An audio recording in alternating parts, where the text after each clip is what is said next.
Welcome back, everybody, to another episode of the Educational AD Podcast. We're going to be right back with this week's special guest, but as always, we're going to give a shout out to our sponsors. Now, you've heard me say many times before, these are all great companies. You should be using them yourself. So take 3 minutes, listen to our shout outs, then listen to our podcast guest, and then go and visit these sponsors, especially if you're not using them already. Hint. I'm telling you, you're going to be glad you did. I guess I forgot I was hosting a podcast. All right, here's our shout outs, and then we'll get to our guest. We want to say thanks to our good friends at Sideline Interactive Indoor Score Tables and Video Boards. Go to sidelineinteractive.com and you can schedule a live web demo to see their products in action.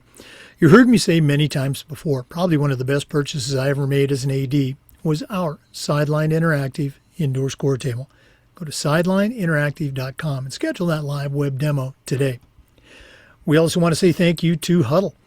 You know, as a football coach, I used Huddle for years, but when I became an AD, I made sure our school was a Huddle school. And our coaches, our student athletes, even our parents just loved the tools that Huddle provided. Go to huddle.com, join the millions of users, and turn your school into a Huddle school. That's huddle.com. We also want to say thanks to Home Campus.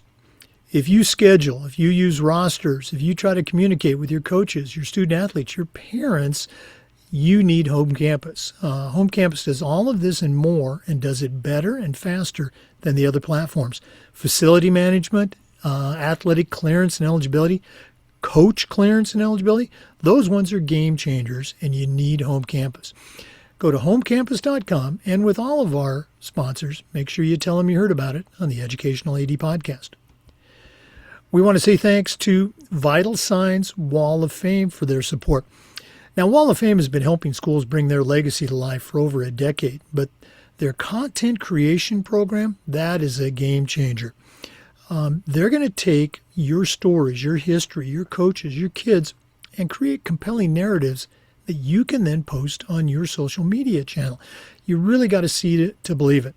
Go to vitalsignswalloffame.com, click on Content Services. You're going to be glad you did. That's vitalsignswalloffame.com, Content Services.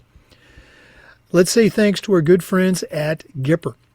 Gipper's the modern marketing platform that makes it easy for your athletic department to stand out, to look like they're Division I, to look like they're professional. Gipper's used and trusted by over 20,000 high school and college athletic programs.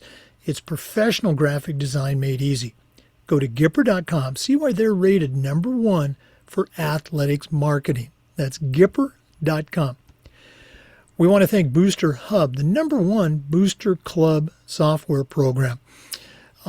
Booster Hub is going to keep track of your volunteers, your volunteer signups, your volunteer changes. You know it's going to happen. Nothing falls through the cracks. Everybody stays connected and engaged. Concession sales, sponsorship fees, all of that goes through their central system. Give your boosters the platform they need. Give them the platform they deserve. And that platform is Booster Hub. Let's also say thanks to Ohio University and their online masters in athletic administration. Now, I didn't get my master's through the Ohio program, but guess what? My assistant athletic director did, along with thousands of others, and it was a great experience. Check out Ohio University's affordability. It's the top-rated program. You need to check them out. That's Ohio University and their online masters in athletic administration. Let's also say thanks to Hometown. Hometown continues to be a leader in education-based athletics with their solutions that include things like, well, digital ticketing, of course, but how about fee-free fundraising through School Funder, athletic website construction? The Hometown list goes on and on. Whether you're a principal, an athletic director, even a head coach, Hometown is going to show you how to save time, how to raise more money, and how to bring your community together. You're going to find it all at hometown.com. Let's also say thanks to Athletic Surveys by LifeTrack. If you're not using a survey to take the pulse of your student athletes, your coaches, how about your parents, you're really missing out on a great opportunity. go to athleticsurveys.com. They're going to create a custom survey that really connects you to everybody in your program. That's athleticsurveys.com. And as always, make sure you mention you heard about it on the Educational AD Podcast. Hey, welcome back, everybody, to the second installment of our new series featuring one of the NIAAA's best. Our guest for this series is Scott Battas. He's a certified master athletic administrator. He's the director of athletics at Mascoutah High School. Does a tremendous job with his teams, his programs. He's really an innovator in our industry. If you've missed his previous stops on the podcast, I encourage you to go back to our Spotify library and check it out. But he started a new series for us. Basically, it's a how-to, a step-by-step on how to put together a quality student-athlete leadership program at your school. We kicked it off last week. He's back again with installment number 2. So, Scott Battas, welcome back to the podcast. And what do you have for our listeners in chapter 2 of this series? Yeah, well, thanks for having me back, Jake. It's always exciting to talk, high school athletic administration and how we get to where we've gotten and or what our expectations are as an athletic program and even a school district. But in the last episode, I talked about creating culture, and I think that establishing what your culture is the most vital part of figuring out where you take it, and that includes with leadership programs. But I will take you back to our culture and what we've tried to establish at Mascoutah. And if you followed us on social media or you have paid attention to our programs, you will see our EAT mantra everywhere.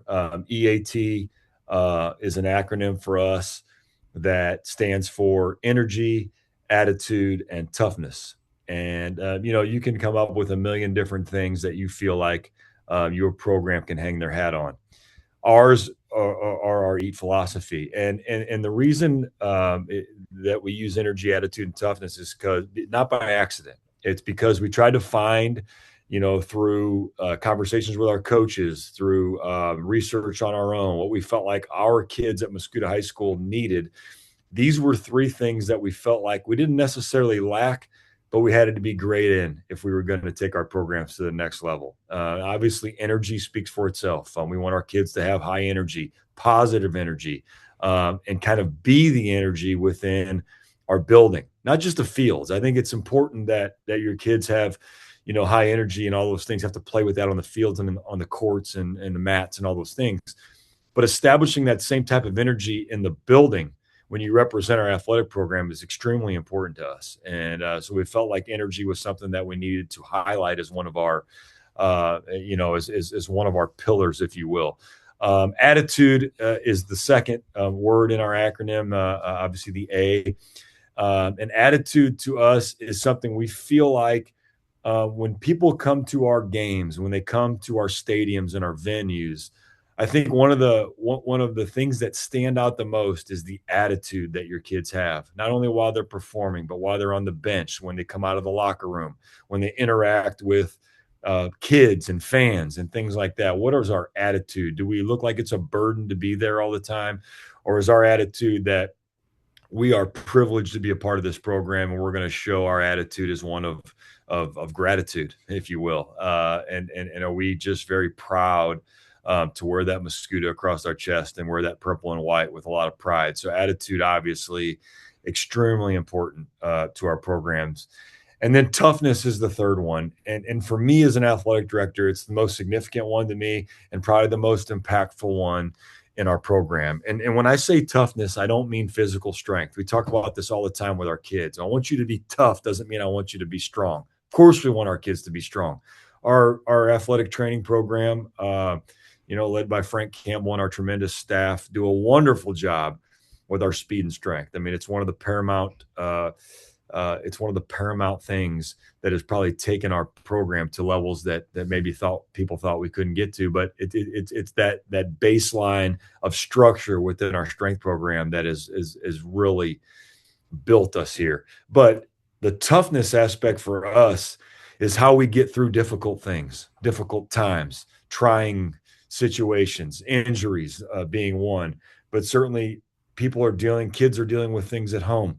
I talk to our coaches about being tough. They've got to be the example, the epitome of toughness in our programs, by not letting little things get to them and bother them. And they are, exposing themselves emotionally to all of the fans and all of our athletes too. I think it's a level of toughness that helps you get through managing your emotions. But our kids, we want to give them reasons to be tough. And I know in this era, a lot of times toughness is looked down upon almost. There are people that question whether toughness should really be a part of our mission in athletics. And I think you're talking to a guy that will hang his hat and always back into the corner of expecting our programs to be tough. We're going to deal with adversity. It's going to come and it's going to go. We're going to deal with injuries. They're going to come and they're going to go. But how tough are we with our other kids to step into those roles when needed and be able to perform at the same level? And we're going to have some very meaningful moments in our programs where the toughness of kids that we didn't even expect to need or have to rely on is going to come to the forefront. And how do we develop them as far as their mental toughness and their situational toughness to be the people we need in those times. And so we will harp on toughness just like we will the other two, but I feel like toughness always wears a little bit extra for us because I do believe the tougher team wins a lot of times when it comes down to two teams that are equally matched. And toughness can be defined in a million ways. But let me talk a little bit about how we interject these things into our programs. We work on a cycle, what we call our Eat Week cycle, and it's a 4-week cycle. Our first week in that cycle is an energy week.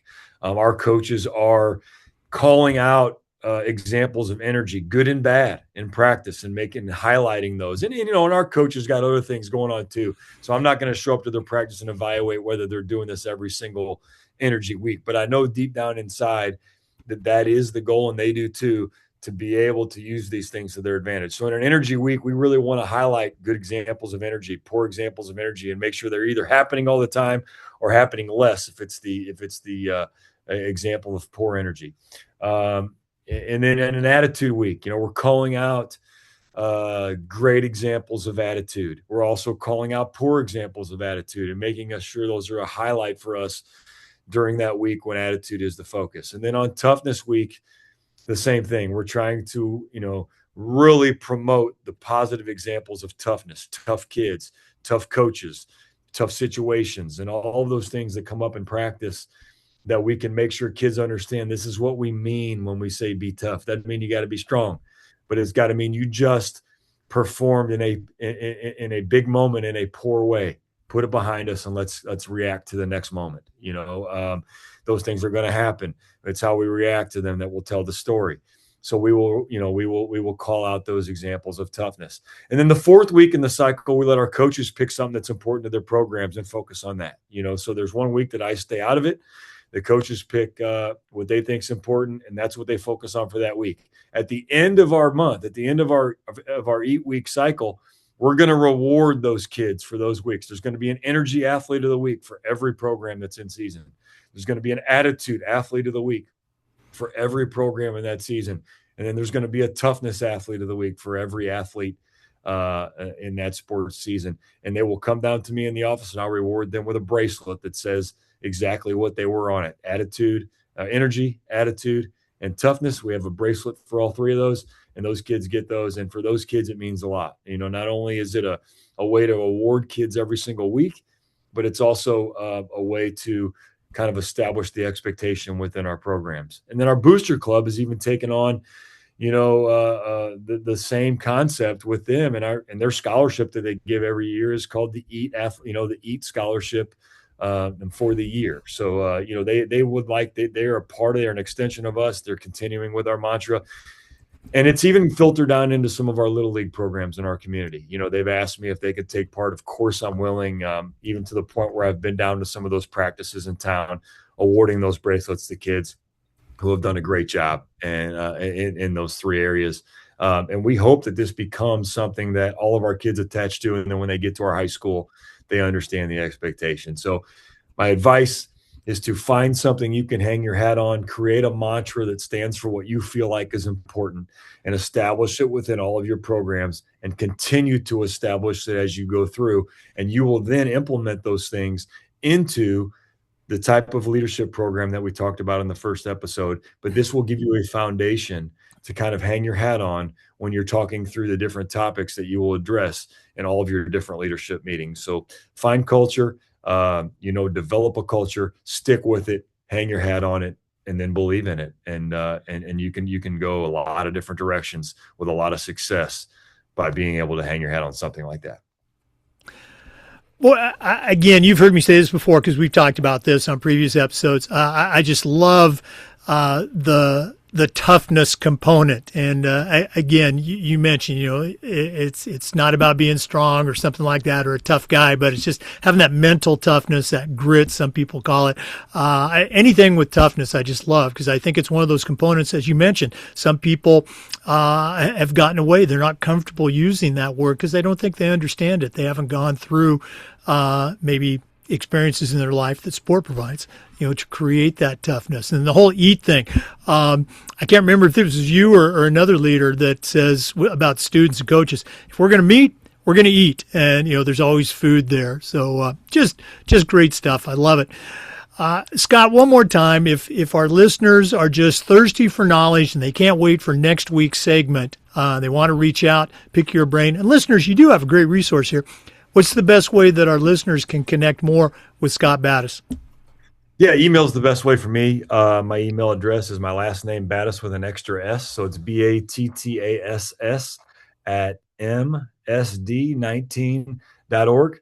Like I said before, that's, we're in a business of sharing here. And I think I always tell people, when we do anything at all, it makes us all better. And we all beg, borrow, and steal, and we need to be a resource for each other. So glad to communicate, glad to chat. Feel free to reach out to me. Yeah. And make sure you go back and listen to Scott's previous installments on the podcast. Just some great segments on how to do things. He did an event at his school that I think is probably one of the greatest I've ever seen at the high school level. And again, step by step, how it all came together, how he pulled it off. Scott, thanks again for sharing. I hope you have a great week, and definitely looking forward to the next installment. You got it, Jake. Thanks for having me. For our listeners, we want to say thanks to you and just remind you we upload the Zoom recordings of every interview to the Educational AD podcast. We do this just about every day. We try to share stories and best practices from the world of athletics. So please come back and join us again on the next episode of the Educational AD podcast. We'll see you next time. And before we go, of course, we want to give another shout out to our great sponsors, Hometown Ticketing. You'll find them at hometown.com. Sideline Interactive indoor score tables and video boards. Go to sidelineinteractive.com. Booster Hub, the #1 booster club software program. Go to boosterhub.com. Home Campus, it's a platform you're going to use every day. Go to homecampus.com. Athletic surveys. If you're not using a survey to take the pulse of your students, your coaches, your parents, you're really missing out. Go to athleticsurveys.com. Huddle.com. Huddle, I used it as a football coach. As an AD, we were a Huddle school. Go to huddle.com. Ohio University's online masters in athletic administration. Check them out. Gipper. Turn your social media into a world-class destination. That's Gipper.com. And finally, Vital Signs Wall of Fame and Beacon Creative. Go to vitalsignswalloffame.com. Click on Content Services. Thanks again for listening to the Educational AD Podcast. We'll see you next time.